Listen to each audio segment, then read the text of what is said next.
রমজান মানে ইফতার টেবিলে খাস্তা কিছু স্পেশাল, আর যদি এক প্লেটে থাকে ক্রিসপি স্প্রিং রোল আর হচ্ছে মুচমুচে সমোচা, তাহলে তো কথাই নেই।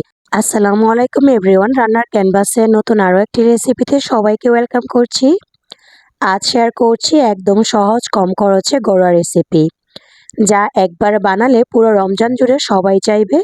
চলুন তাহলে শুরু করি Ramzan special spring roll plus samosa recipe. আর এটা কিন্তু ফ্রোজেন করে রাখতে পারবেন, সেই পদ্ধতিও আজকে আপনাদের সাথে শেয়ার করব। চলুন কথা না বাড়িয়ে মূল রেসিপিতে ফিরে যাই। সর্বপ্রথমে এখানে আমরা রোল আর সমোচার জন্য যে শিটটা তৈরি করব তার জন্য ময়দা মেপে নিচ্ছি। এইখানে আমি মেজারমেন্ট কাপে 4 কাপ পরিমাণ ময়দা নিয়েছি আর দিয়ে দিয়েছি হাফ চামচ লবণ। এখন সব মিক্স করে নিচ্ছি। এখন আমি নর্মাল তাপমাত্রার পানি দিয়ে ভালো করে একটু একটু করে পানি দেব আর মেশাবো, একটা শক্ত টাইট ডো তৈরি করে নিব। আপনারা আপনাদের মেজারমেন্ট অনুযায়ী নিয়ে নেবেন। আমি যেহেতু ফ্রোজেন করব, এজন্য একটু বেশি পরিমাণে নিচ্ছি, আপনারা আপনাদের পছন্দ অনুযায়ী নিয়ে নেবেন। তো চলুন তাহলে ভিতরের ফিলিংটা তৈরি করে নিই। চুলায় একটা কড়াই বসিয়ে দিয়েছি আর এখানে আমি হাফ কাপ পরিমাণ সয়াবিন তেল দিয়ে নিয়েছি। আর এখানে আমি হাফ কেজি পেঁয়াজ কুচি করে নিয়েছি। পেঁয়াজটা বেশি কুচি করিনি আর বেশি মোটা করেও কাটিনি, মিডিয়াম সাইজে রেখেছি। আর এখন নেড়ে চেড়ে বাদামি কালার পর্যন্ত আমি ভেজে নিয়েছি। এই পর্যায়ে আমি এখানে দিয়ে দিয়েছি কিছুটা কাঁচামরিচ, যেটা আমি আমার পরিমাণ মতো দিয়েছি, আপনারা আপনাদের পরিমাণ মতো দিয়ে নেবেন। আর দিয়ে দিয়েছি এখানে 3 টেবিল চামচ পরিমাণ আদা রসুন বাটা।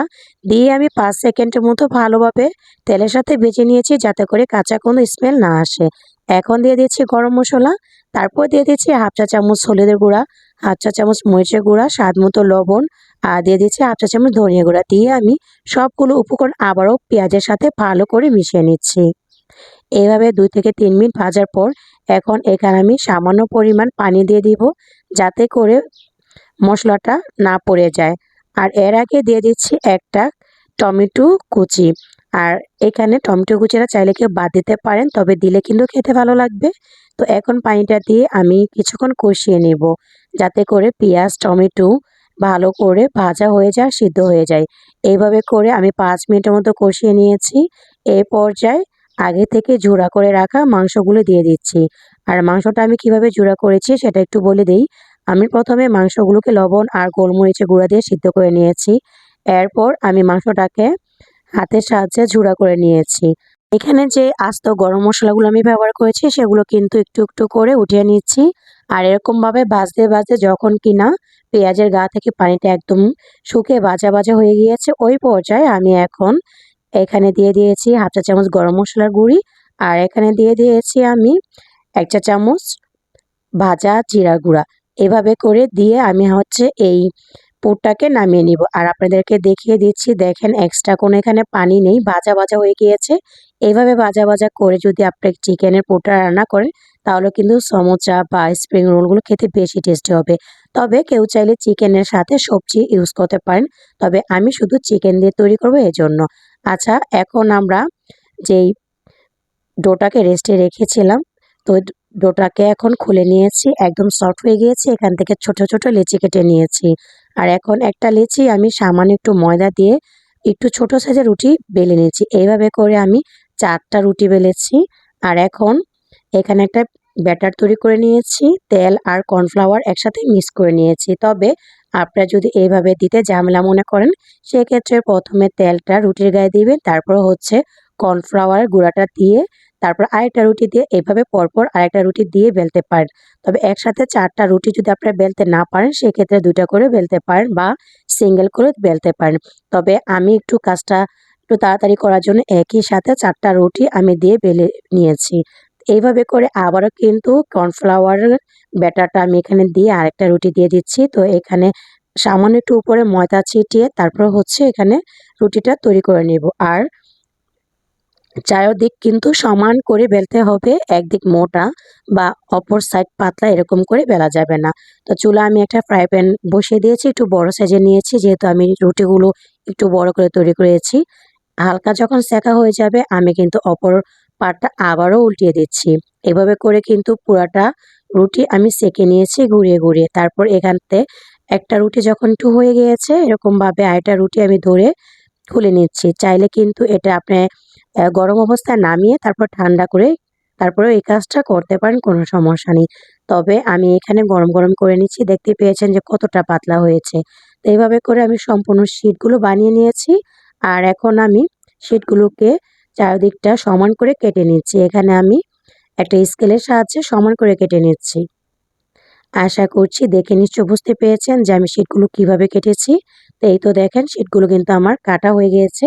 তবে এইভাবে করে কিন্তু আপনি পলিথিনের ভিতরে আ বা জিগজ্যাগ ব্যাগের ভিতরে কিন্তু এই শীটগুলো ডিপ ফ্রিজে সংরক্ষণ করতে পারেন। যখন খুশি তখনও বানিয়ে নিতে পারেন। আর সাইডে যে রুটিগুলো ছিল ওগুলো হচ্ছে আমি তেলে একটু ফ্রাই করে নিয়েছি, যেগুলো আমি চিকেন সমোচার পুরের ভিতরে ইউজ করব। তো এই তো দেখেন এখন আমি সমোচার শীটগুলো কেটে নিচ্ছি। মাঝখান দিয়ে আমি মাপ করে তারপর হচ্ছে একটা কাটারের সাহায্যে কেটে নিয়েছি। প্রথমে আমরা এখানে চিকেন স্প্রিং রোলটা তৈরি করব। এজন্য আমি পরিমাণ মতো রুটির মধ্যে দিয়ে দিয়েছি পুর, আর ২ সাইড দিয়ে আমি ব্যাটার লাগিয়ে নিচ্ছি। ব্যাটারটা কিভাবে তৈরি করেছি সেটা একটু বলে দেই। প্রথমে আটার গোলা নিয়েছি আর সেখানে একটু পানি দিয়ে একটা ঘন ব্যাটার তৈরি করেছি, যেটা কিনা আটার কাজ দিবে আমাদের। তো এইভাবে করে পুরটা দিয়ে তারপর আমি মুড়িয়ে একটা রোল তৈরি করে নিয়েছি। আমি আপনাদের সাথে আরও একটা রোল শেয়ার করছি। ঠিক একইভাবে আমি আপনাদেরকে দেখিয়ে দিচ্ছি। এই যে ভাঁজ দিয়ে নিলাম সর্বপ্রথম। তারপর হচ্ছে ২ সাইডে আমি গ্লুটা লাগিয়ে নিচ্ছি। তারপর ভিতরে পুর দেব। দিয়ে হচ্ছে আবারও আমি এটাকে মুড়িয়ে নিব। আর এই মোড়ানো কাজটা দেখে নিশ্চয়ই বুঝতে পেরেছেন কতটা সহজ। তো ঝটপট কিন্তু এই খাবারগুলো তৈরি করে নেওয়া যায়। আর রমজানে কিন্তু কাজটা অনেকটাই সহজ হয়ে যায়। এই তো এখন আমি সমোচাটা তৈরি করে নিচ্ছি। এইদিকে আমি গ্লুটা দিয়ে তারপর হচ্ছে একটা ভাঁজ দিয়ে দিব। তারপর হচ্ছে আরেকটা ভাঁজ দিয়ে আমি ভেতরে পুরটা দিয়ে দেব। তো এখানে যে আমি পুরটা তৈরি করেছিলাম সেটার সাথে রুটির যে সাইডগুলো ছিল ওগুলো ভেজে গুঁড়া করে তারপর হচ্ছে পুরের সাথে আমি মিশিয়ে নিয়েছি।